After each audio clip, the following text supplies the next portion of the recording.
L'histoire de la lutte des rats. Il était une fois, dans un certain endroit, un vieux couple très pauvre qui vivait ensemble de profession. Un jour, le vieil homme gravit la montagne pour couper du bois de chauffage et entendit de beaux cris, mais il ne pouvait pas les décrire. Allez! Allez! Allez! Allez! Allez! Allez! Allez! Attaque! Évitez l'attaque. Le vieil homme ne savait pas quel était le son, alors il regarda entre les arbres et vit une souris maigre et une grosse souris criant et luttant l'une contre l'autre. En regardant de plus près, le vieil homme réalisa que la souris maigre était la souris de sa maison et que la grosse souris était la souris de la maison du vieil homme riche. Les deux souris s'attaquent parfois et esquivent parfois les attaques de l'autre pour déterminer la victoire ou la défaite. Ben. Ben. L'oncle du vieil homme a été battu à terre à plusieurs reprises par la grosse souris du riche bourgeois. En rentrant chez lui, le vieil homme demanda aussitôt à la vieille femme, « Grand-mère, est-ce qu'on a du riz gluant à la maison ?»« Un petit peu. Mais que comptez-vous faire ?»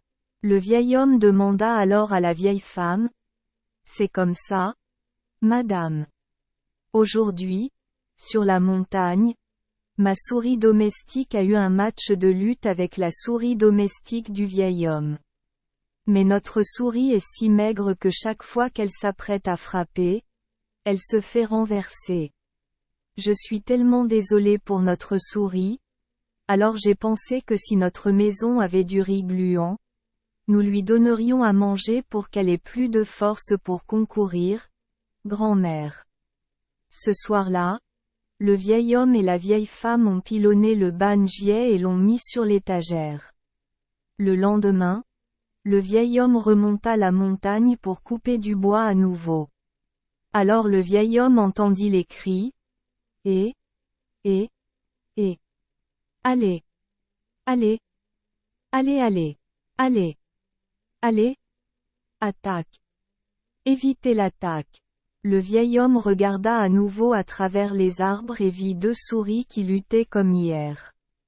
Mais aujourd'hui, même si les deux souris s'attaquaient parfois et esquivaient parfois les attaques de l'autre, le match n'était toujours pas concluant. Puis, la souris domestique du vieil homme a soudainement frappé et renversé la souris domestique bourgeoise. La riche souris fut extrêmement surprise et demanda, « Pourquoi es-tu si fort aujourd'hui ? » « C'est grâce à hier soir. Mes grands-parents ont pilonné du banjier pour que je le mange. » La souris domestique du vieil homme répondit, « Un 4/4 à manger pour toi ? Comme votre maison est gentille.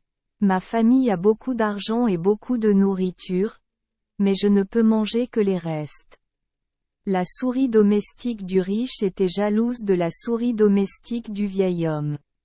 La souris domestique du vieil homme répondit aussitôt, « Si c'est le cas, je demanderai au vieil homme et à la vieille femme de piler le gâteau pour que vous le mangiez aussi.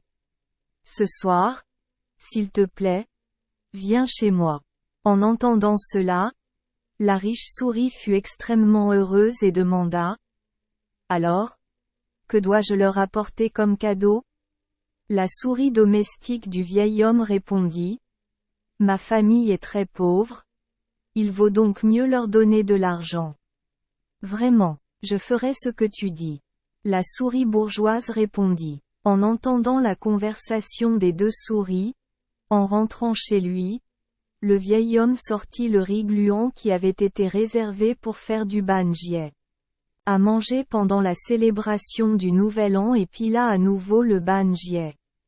La vieille dame confectionna 2 pagnes rouges et les posa sur l'étagère à côté du banjier.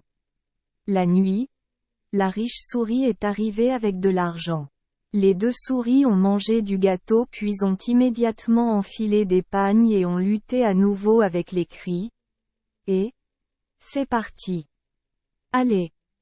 Allez! Allez! Allez! Allez! Allez! Attaque! Évitez l'attaque. Ni la souris du vieil homme ni la souris bourgeoise n'ont refusé de reculer. La compétition de lutte entre les deux souris s'est poursuivie éternellement sans gagnant ni perdant. Quant au vieil homme et à la vieille femme, ils vécurent désormais confortablement avec l'argent que rapportait la riche souris. Quelle fin parfaite! Merci les enfants des Esperluette Croisillon 39. Avoir écouté des contes de fées au jour Esperluette Croisillon 39. 8. Espérons que les histoires apporteront aux enfants des moments heureux et significatifs. Si vous aimez notre chaîne, veuillez appuyer sur le bouton S Esperluette Croisillon 39. Abonner, pour ne manquer aucune histoire intéressante. Je vous souhaite une bonne nuit de sommeil et de beaux rêves. Rendez-vous dans la prochaine histoire.